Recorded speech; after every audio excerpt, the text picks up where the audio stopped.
Bera, hau da Trintxerpeko errenteria kalea. Hemen nire atzean dago nerekin horretan bizi zen Lucia Urigoitia, etako Donosti komandoko liberatua zen. Alicia Pereira eta Manu Muñozen etxean bizi zen. Eta uztaila, 1927ko uztailean, uztailaren 23an, polizia Brasila komandoa egiteko operazio bat egin zuen, Brasililak. Eta operazio horretan, Lucia Urigoitia hil gertatu zen. Eta Lutxi eta Zuhaitza pelikulak kontatzen duena da hori. Abiatzen da poliziaren bertsiotik nolabait. Ze azken batean hor gertatu zena zinez bakarrik polizia daki.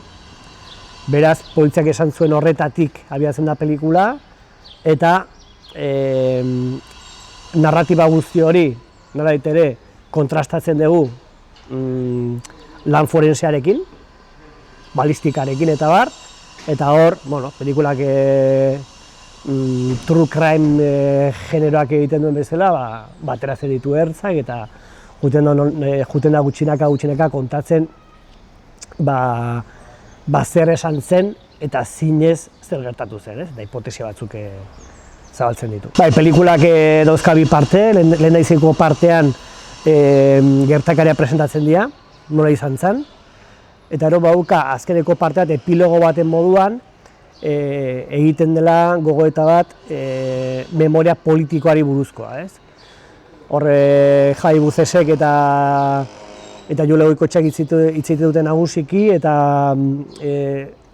zerbait aipatzekotan edo laburbiltzekotan ekarriko nuke hona Jule Goikotxeak esaten duen esaldi bat. Esaten du botereak edo egi ofizialak ez duela iragana edo iraganaren narratiba menperatzeko ahalegina egiten iragana aldatzeko, baizik eta etorkizuna aldatzeko.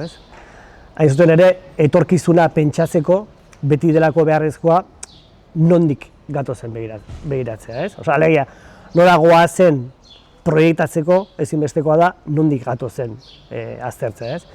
Eta premisa horretatik noski, botereak interes partikularra dauka nondik gatozen hori, alegia iragan hori menperatzeko, etorkizuna menperatzekoa.